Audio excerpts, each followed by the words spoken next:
She sat in the hospital ICU, holding her dying son's hand while her husband was at a luxury resort with his young mistress. What she didn't know was that his billionaire father had been watching everything unfold and was quietly preparing the most devastating revenge imaginable. When the patriarch's will was read, the entire room gasped in shock. This wasn't just about money. This was about justice served ice cold to a man who thought wealth made him untouchable. The sterile fluorescent lights of Chicago Children's Hospital had become Sarah Mitchell's second home.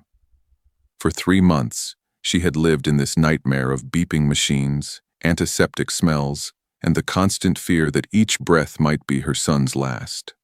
7-year-old Lucas lay in the hospital bed, his small body connected to a maze of tubes and monitors that kept him alive. The diagnosis had shattered their world: acute lymphoblastic leukemia, aggressive and requiring immediate treatment that insurance barely covered. The pediatric oncology ward had become Sarah's universe, a place where time moved differently, where hope and despair lived side by side in sterile rooms filled with the sound of mechanical breathing and electronic beeping.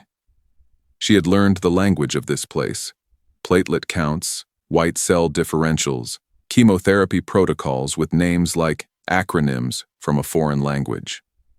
Her phone was filled with contact numbers for oncologists, social workers, and patient advocates. Her purse contained a carefully organized collection of insurance cards, medical records, and the business cards of specialists from across the country.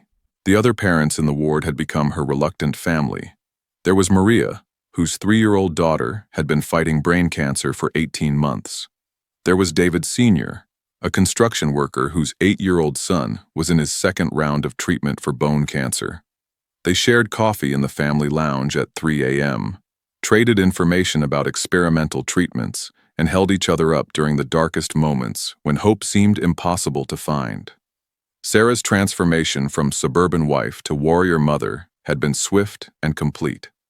The woman who once worried about dinner parties and school fundraisers now spent her days researching cutting-edge immunotherapy trials and navigating the Byzantine world of insurance approvals.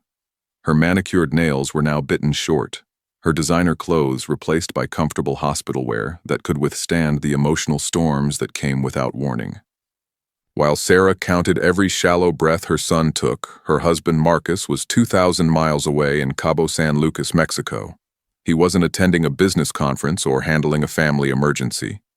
He was lounging poolside at a 5-star resort with Victoria Sterling, a stunning 24-year-old marketing executive from his company. The irony wasn't lost on Sarah. The money Marcus was spending on private jets, presidential suites, and expensive champagne could have covered months of Lucas's treatment. The resort where Marcus and Victoria stayed was a monument to excess, the kind of place that catered to clients who measured wealth not in thousands, but in millions. Every detail was curated for luxury: private beaches accessible only to resort guests, infinity pools that seemed to merge with the horizon, and accommodations that included everything from personal butlers to helicopter tours of the surrounding coastline. Marcus had spared no expense, charging everything to company accounts while simultaneously telling Sarah that cash flow was too tight to cover experimental treatments for their son. The photographs that would later surface during the investigation painted a picture of stunning callousness. While Lucas underwent painful bone marrow biopsies, Marcus and Victoria were swimming in crystal-clear waters and dining on lobster flown in fresh from Maine. While Sarah held her son's hand during chemotherapy sessions that left him violently ill for days, Marcus was feeding Victoria strawberries dipped in chocolate at beachside cabanas that cost more per night than most families earned in a month. Marcus had documented their romantic getaway extensively on social media, though he was careful to avoid any details that might expose the truth to his Chicago social circle. His Instagram feed during Lucas's illness was a carefully curated fantasy of success and leisure: sunset dinners at restaurants with Michelin stars, first-class travel accommodations, designer shopping sprees in Beverly Hills, and intimate moments at exclusive destinations around the world. Meanwhile, Sarah's phone contained only photos of hospital rooms, medical equipment, and a sick child fighting for his life. Marcus Mitchell was the golden boy of Mitchell Holdings, a real estate empire worth over $200 million built by his father, William Mitchell. At 38, Marcus had everything he thought he deserved: looks, charm, and access to unlimited wealth. He had swept Sarah off her feet when she was a struggling pediatric nurse fresh out of college. Their wedding had been a fairy tale, a lavish ceremony at the family estate overlooking Lake Michigan, with Sarah transformed from a working-class girl into high society royalty. The Mitchell family estate was a testament to American industrial success, a sprawling compound built during the economic boom of the 1980s, complete with manicured gardens, a private marina, and guest houses that could accommodate visiting business partners and political dignitaries. The main residence featured 37 rooms, including a ballroom that could host 300 guests and a wine cellar stocked with vintages worth more than most people's homes. Sarah's transformation from struggling nurse to socialite wife had been swift and sometimes overwhelming. She traded her modest apartment and reliable Honda Civic for a penthouse overlooking Lake Michigan and a garage full of luxury vehicles she had never dreamed of owning. Her nursing scrubs were replaced by designer gowns for charity galas, and her student loan payments disappeared under an avalanche of wealth that seemed inexhaustible. She learned to navigate the complex social hierarchies of Chicago's elite, mastering the art of charity luncheons, fundraising auctions, and the delicate politics of high society gatherings. The early years of their marriage had been intoxicating.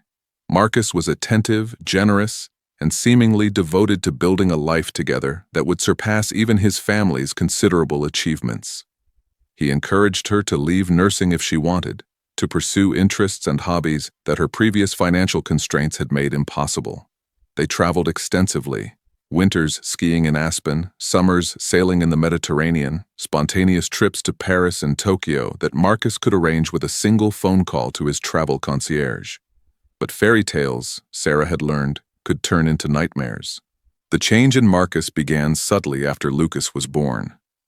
The demanding schedule of caring for a newborn, the sleepless nights, the way Sarah's attention necessarily shifted from him to their son.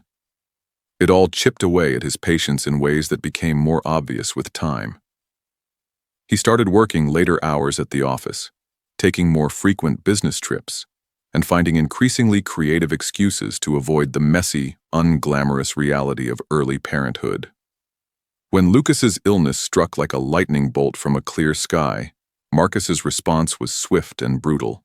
Complete emotional withdrawal wrapped in the language of practical necessity and business obligations. Marcus had always been someone who believed that problems could be solved with the right combination of money, connections, and strategic thinking. A traffic violation? His attorney handled it. A business dispute? His team of negotiators resolved it quietly. A social embarrassment? His public relations consultant managed the fallout. But childhood leukemia was a problem that required emotional availability, sustained presence, and the kind of day-to-day commitment that Marcus had never been asked to give in any area of his life. The demands of caring for a critically ill child exposed everything that Marcus had successfully hidden about his character throughout his privileged life. His fundamental inability to handle situations he couldn't control or delegate, his deep-seated resentment of anything that interfered with his personal comfort, and his unwavering belief that his own needs and desires superseded everyone else's, including those of his dying son. Where Sarah rose to meet the challenge with fierce determination and rapidly developed expertise, Marcus wilted under pressure that couldn't be bought off or negotiated away. "I can't fall apart like you have, Sarah," he'd said during one of their last real conversations, his voice carrying the condescending tone he might use with a subordinate employee. "Someone has to keep the business running, keep the money coming in. That's how I help. That's my contribution to this situation." But the help never materialized. Every request for medical expenses was met with lectures about fiscal responsibility and cash flow management. Every plea for his presence at the hospital was dismissed as emotional manipulation or an attempt to make him feel guilty for doing his job. The man who could authorize million-dollar real estate acquisitions without blinking claimed he couldn't access funds for his son's life-saving cancer treatment without going through proper channels and following corporate protocols. The channels, Sarah discovered through months of painful investigation, led directly to Victoria Sterling. While Sarah slept in uncomfortable hospital chairs and ate cold sandwiches from vending machines, Marcus and Victoria dined at restaurants where dinner for two cost more than the average American's monthly rent. While Sarah desperately researched experimental treatments and reached out to specialists around the world, they explored ancient Mayan ruins and lounged on pristine beaches that appeared in luxury travel magazines. The cruelest irony was that Marcus documented it all on social media, posting photos of crystal-clear waters and romantic sunsets while his son fought for his life in a sterile hospital room 3 time zones away. The financial investigation that would later be conducted revealed the stunning scope of Marcus's betrayal. While claiming the company couldn't afford Lucas's medical expenses, he had charged over $200,000 in personal expenses to corporate accounts in just 3 months. Private jet charters to romantic destinations, presidential suites at 5-star resorts, shopping sprees at luxury boutiques in Beverly Hills and Fifth Avenue, and dinners at restaurants where reservations required months of advance planning and connections that money couldn't buy. Sarah's only ally in the Mitchell family was William Mitchell himself. The 72-year-old patriarch was a man of few words, but penetrating intelligence, someone who had built his empire during an era when business was conducted on handshakes and personal integrity rather than legal loopholes and corporate maneuvering. Every morning at precisely 8 a.m., he called the hospital directly to check on Lucas's condition, bypassing Marcus entirely to get first-hand information about his grandson's battle. Unlike his son, William never made excuses or offered empty platitudes about everything working out for the best. He simply listened with the focused attention of someone who understood that this was the most important conversation of his day, asked pointed questions about treatment options and medical protocols, and always ended with the same phrase delivered in his deep, gravelly voice: "That boy is a fighter, just like his grandfather." William Mitchell was old school in the best sense of the phrase. A man who had built his empire during the economic turbulence of the 1970s and 1980s by making hard choices and personal sacrifices, never asking his employees to bear burdens he wouldn't shoulder himself. His office walls were covered not with ego-stroking magazine covers or awards, but with photographs of construction sites, ribbon-cutting ceremonies for affordable housing projects, and thank-you letters from families who had purchased their first homes through Mitchell Holdings development initiatives. The old man had built his company on a simple but inflexible principle. Success without honor was failure in disguise, a hollow achievement that would ultimately collapse under the weight of its own moral bankruptcy. He had watched with growing unease as Marcus grew into adulthood, seemingly immune to this foundational belief, handed executive positions he hadn't earned and given access to wealth he had done nothing to create. Where William had started at the bottom of the construction industry and worked his way up through every level of the business, Marcus had been fast-tracked into leadership roles based solely on his last name. Where William had married his college sweetheart and remained devoted to her until her death from breast cancer 10 years earlier, Marcus treated relationships like business transactions to be managed and optimized for his own benefit. But it was Marcus's response to Lucas's illness that revealed the true depths of his moral bankruptcy to his father. William had lost his beloved wife to cancer and knew intimately the physical, emotional, and financial demands that serious illness placed on a family. He understood from personal experience that true character was revealed not during times of ease and prosperity, but during crisis and suffering when people were stripped of their pretenses and forced to show who they really were underneath the surface. Marcus's systematic abandonment of his wife and dying child during their darkest hour was an unforgivable betrayal of everything the Mitchell name had once represented in Chicago's business community. It was a violation of the most basic responsibilities of husband and father, and William knew that if he allowed it to go unpunished, he would be complicit in destroying not just his own family's legacy, but his own soul. Sarah treasured those daily phone calls from William. In a world where she felt increasingly isolated and abandoned, the patriarch's steady presence was an anchor that kept her grounded when the medical news was bad, and hope seemed impossible to maintain. She didn't know that behind his calm, reassuring exterior, the old man was conducting his own methodical investigation into his son's behavior, and what he was discovering would change everything. During their conversations, William began asking subtle but pointed questions about Marcus's whereabouts and behavior. When Sarah mentioned that Marcus was traveling frequently for important business meetings, William's experienced ear detected the hollow ring of a well-rehearsed deception. When she explained that Marcus claimed the company's cash flow was too tight to cover experimental treatments, William's encyclopedic knowledge of Mitchell Holdings' financial position told him this was not just misleading, it was an outright lie. The old man had access to every corporate account, every expense report, and every financial transaction that flowed through Mitchell Holdings. He had built the company's financial systems himself and maintained oversight even after supposedly retiring from day-to-day operations. It took him less than a week of reviewing records to uncover the systematic fraud that Marcus had been perpetrating for months. William Mitchell hadn't built a $200 million empire by being naive about human nature or trusting people based on their promises rather than their actions. When Marcus began making increasingly expensive personal purchases while claiming the company couldn't afford Lucas's medical bills, William's suspicions were aroused. When Marcus's business trips coincided perfectly with Victoria Sterling's vacation requests, those suspicions hardened into certainty that his son was not just lying to his wife.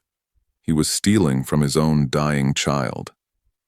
The old man's investigation began quietly and methodically, using skills he had developed during 4 decades of conducting due diligence on potential business partners and competitors.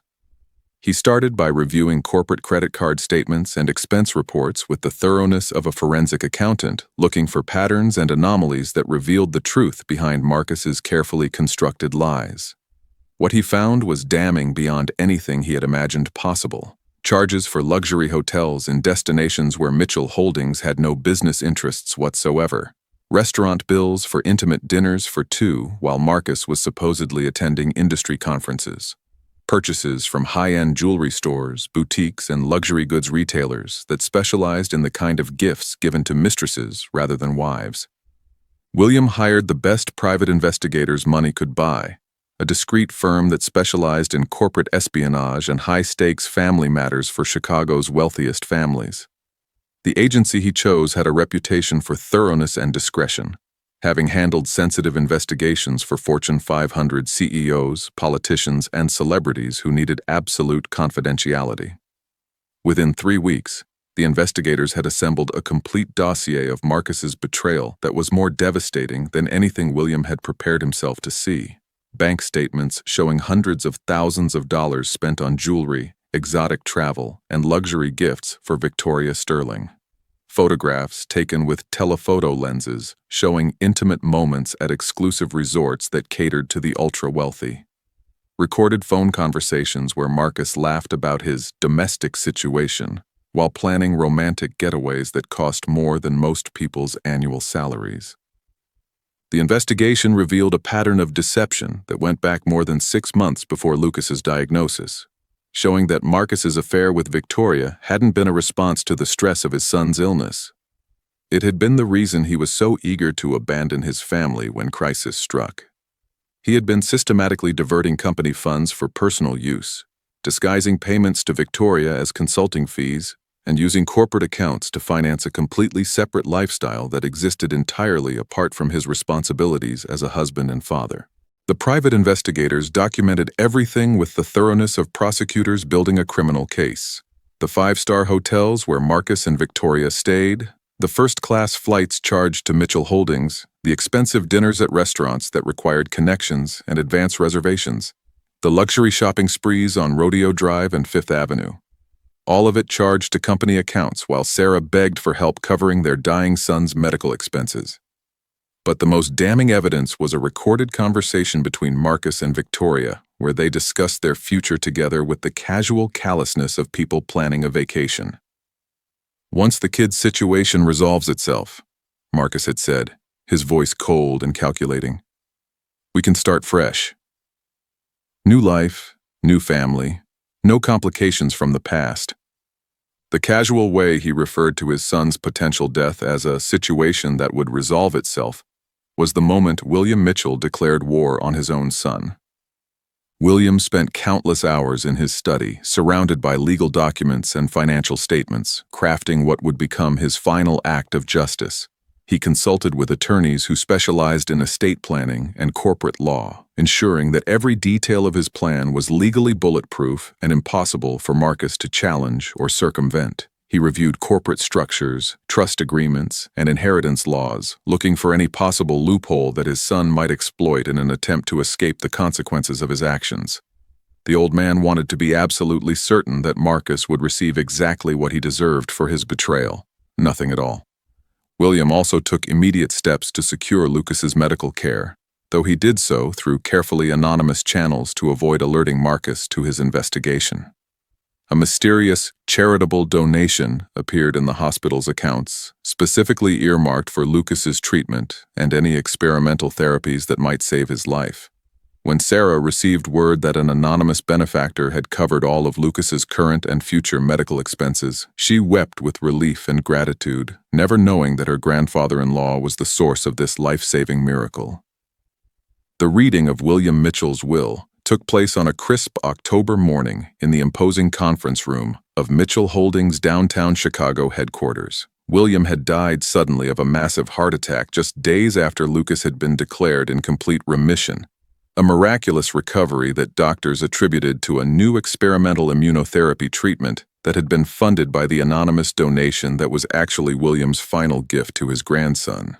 The conference room itself was a monument to Mitchell family success, with floor-to-ceiling windows overlooking Lake Michigan and walls lined with photographs documenting 4 decades of construction projects that had helped shape Chicago's skyline. The mahogany conference table could seat 20 people and had been the site of deals worth hundreds of millions of dollars. The room was filled with family members, company executives, and lawyers, all expecting the standard ceremonial transfer of wealth and corporate control from father to son that had been planned for years. Marcus sat at the head of the table where his father had once presided over board meetings, his confidence radiating like heat from expensive clothing and perfectly styled hair. Beside him, Victoria squeezed his hand supportively, her engagement ring catching the light streaming through the windows. This was their moment, the culmination of everything they had worked toward and sacrificed for. Sarah sat near the back of the room with Lucas, who was still pale and thin from his treatments, but alive and officially declared cancer-free for the first time in 8 months. She had only come because William's personal attorney had insisted with unusual urgency that her presence was mandatory, not optional. She felt completely out of place among the suits and power ties, a painful reminder of the life she was about to be cut out of entirely when Marcus gained control of the family fortune.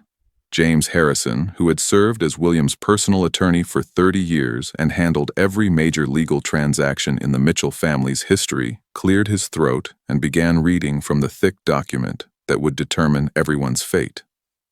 The first part of the will was standard: various charitable donations, generous provisions for longtime employees, and meaningful gifts to distant relatives who had maintained relationships with William over the years. Then came the portion everyone was waiting for with barely concealed anticipation: the distribution of William Mitchell's personal fortune and his controlling stake in Mitchell Holdings, the real estate empire that had made the family one of the wealthiest in Chicago. "To my son Marcus," Harrison read, his voice carrying clearly through the absolutely silent room, "I leave the following."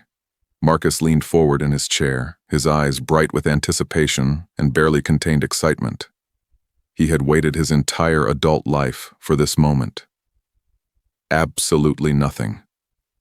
The silence that followed was deafening, as if the air itself had been sucked out of the room. Marcus's face went from confident expectation to confused disbelief to mounting anger in the space of just a few seconds. "That's impossible," he said, standing up abruptly and sending his chair rolling backward.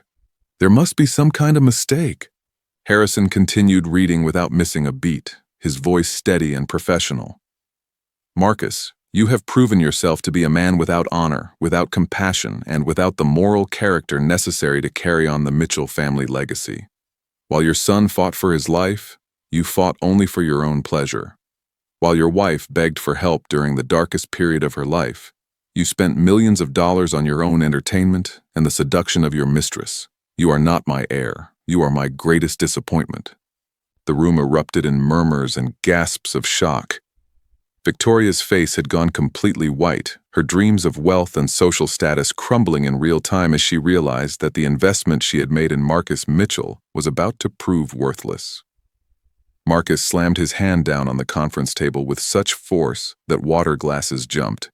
"This is insane!" He was senile, obviously manipulated by someone. "I'll contest this ridiculous farce in court."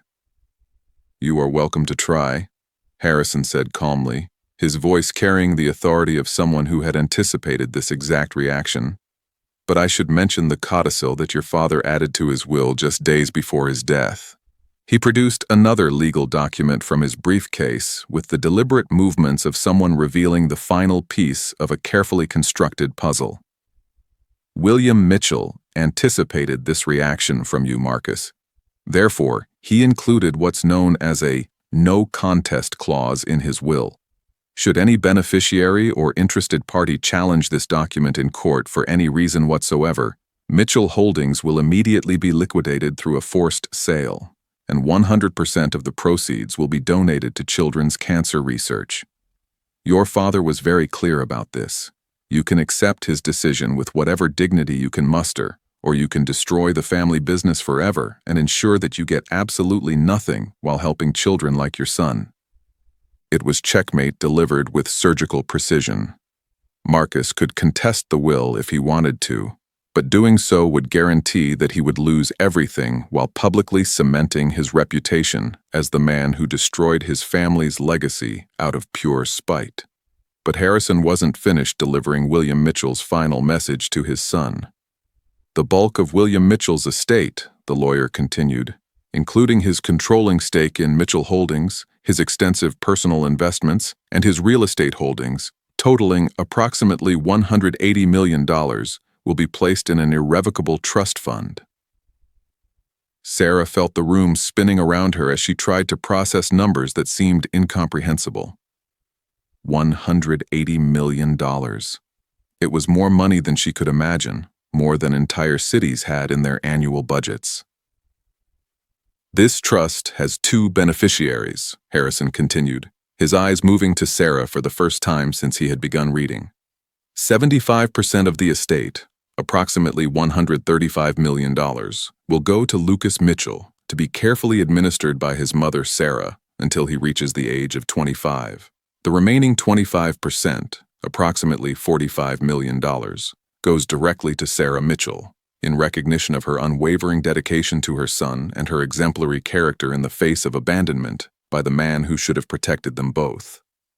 Sarah's hand flew to her mouth as the implications hit her like a physical blow.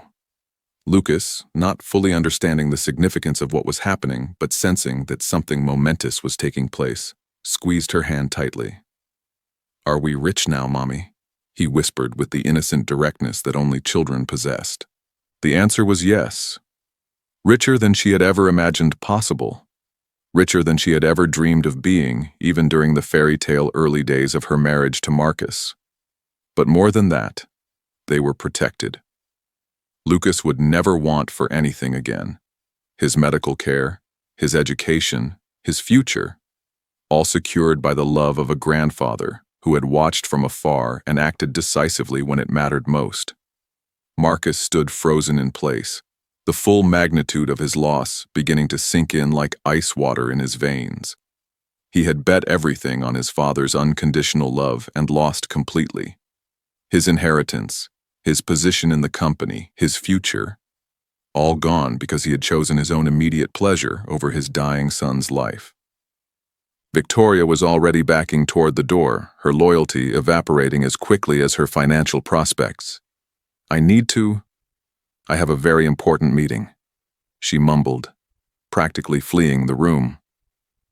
Within hours, she would block Marcus's phone number, delete him from all her social media accounts, and begin aggressively pursuing a hedge fund manager she had met at a recent charity gala. But Harrison had one final revelation that would complete William Mitchell's masterpiece of poetic justice. William also left a personal letter for Sarah and Lucas, he said, producing a sealed envelope from his briefcase and handing it to Sarah with something approaching gentleness.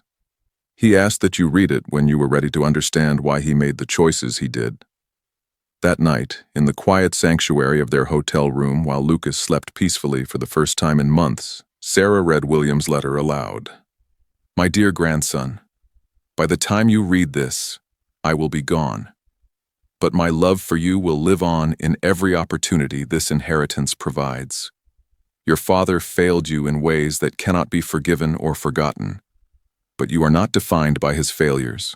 You are a Mitchell, strong, resilient, and worthy of every good thing life can offer.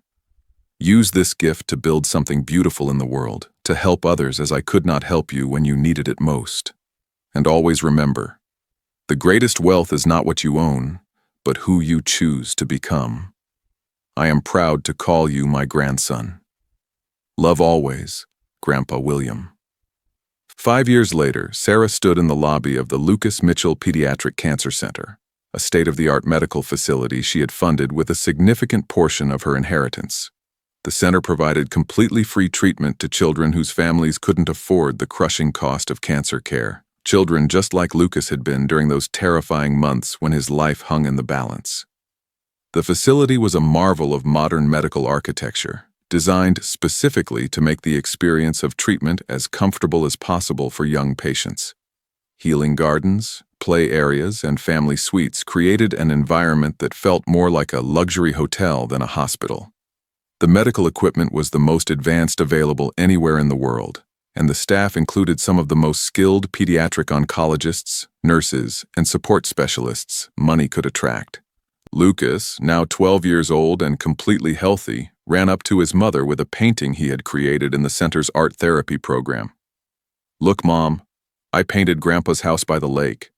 The watercolor showed the Mitchell family estate in brilliant blues and greens, with tiny figures playing in the garden where Lucas had never actually been but had seen in photographs. Sarah smiled, her heart full of gratitude for the second chance they had been given. Lucas had no conscious memory of those dark months in the hospital when his survival had been measured in days and weeks rather than years, but he had inherited his grandfather's generous spirit and natural compassion. Already he was talking seriously about becoming a pediatric oncologist to help other sick children, inspired by the doctors and nurses who had saved his life. Marcus had disappeared from their lives entirely after the will reading, unable to face the consequences of his choices or the reality of what he had lost. The last Sarah had heard, he was working as a mid-level real estate agent in Phoenix, Arizona, his name and reputation too damaged for any major firm in Chicago to consider hiring him. Victoria had married her hedge fund manager in a lavish ceremony that was featured in several society magazines, though she never mentioned her brief relationship with the disgraced Mitchell heir. The real victory wasn't in Marcus's downfall or Victoria's opportunistic betrayal.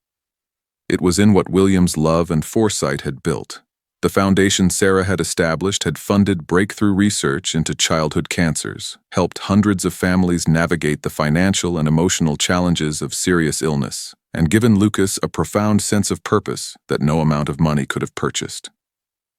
As they walked through the center that bore his name, Lucas stopped at a large portrait of William Mitchell hanging in the main corridor, surrounded by photographs of the children whose lives had been saved by the foundation's work.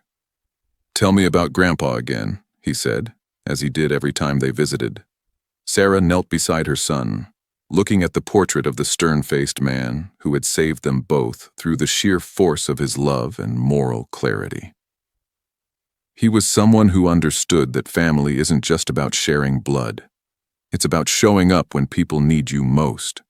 He couldn't save you himself, but he made sure you would always be safe, loved, and able to help others. Lucas nodded solemnly, processing this information with the seriousness that serious illness had taught him at an early age. "I wish I could have met him." "You did, sweetheart," Sarah said, pulling him close and breathing in the scent of his healthy hair. "Every time you help someone, every time you choose kindness over selfishness, Every time you use your strength to protect someone who's weaker, you're meeting him. He's right there in your heart, guiding you toward the man you're going to become. William Mitchell's revenge had been perfect, not because it destroyed his son, but because it ensured that his grandson would grow up knowing the difference between wealth and worth, between having money and having character. In the end, the greatest inheritance he left wasn't the millions of dollars. It was the unshakable knowledge that love, when it's real and unconditional, never abandons the people who need it most. Marcus had chosen his mistress over his son and lost everything that mattered. But Lucas had gained something far more valuable than money: the absolute certainty that he was worth fighting for, worth protecting, worth loving unconditionally. And in a world where children often doubt their own value and worth, that kind of inheritance was truly priceless. The cycle of abandonment and emotional neglect that had marked some of the Mitchell men for generations ended with William's final act of love and justice. Lucas would grow up knowing that real strength isn't found in having power over others. It's found in using whatever power you have to protect the people who can't protect themselves. That's a legacy that no amount of money can buy, and one that no act of selfishness can ever destroy. What did you think of this incredible story of justice and redemption? On a scale of 1 to 10, how would you rate this tale of a grandfather's love triumphing over a father's betrayal? Drop a comment telling me which city you're watching from, and don't forget to subscribe for more amazing stories that prove love always finds a way to win in the end. Thank you for watching, and I'll see you in the next one.